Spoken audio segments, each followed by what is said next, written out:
milieu de nous. Aujourd'hui n'est pas un jour comme les autres.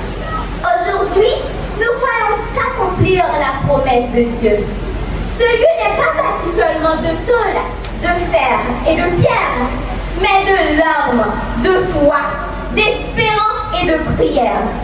Seigneur, demeure au milieu de nous.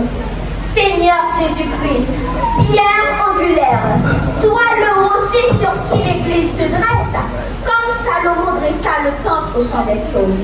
Nous t'avons aménagé cette demeure, non par orgueil, non par jalousie, mais par amour. Car si l'Éternel ne bâtit la maison, ceux qui la bâtissent travaillent en vain. Si l'Éternel ne bâtit la maison, ceux qui la bâtissent travaillent en vain. Psaume 127, verset 1er. Ce lieu dans lequel nous tenons n'est pas simplement une maison. Non, c'est une maison de prière, un sanctuaire de l'Éternel, un autel dressé pour que sa gloire y demeure. Alléluia!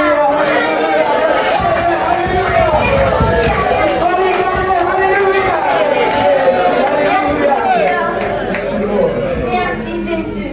Comme Jacob dans le désert, nous pouvons dire avec foi: certainement l'Éternel est dans ce lieu. Et moi, je ne le savais pas. Certainement l'Éternel est dans ce lieu. Et moi, je ne le savais pas. Aujourd'hui, nous déclarons avec autorité et foi que ce lieu devient une porte du ciel où les prières montent et la réponse des hommes. Ce lieu devient une maison de restauration où les âmes brisées trouvent la paix. Que ce lieu devient un centre de réveil où le feu de Dieu consume les cœurs. Que ce lieu devienne une source de lumière au milieu de nous. Dans le péché. Alléluia.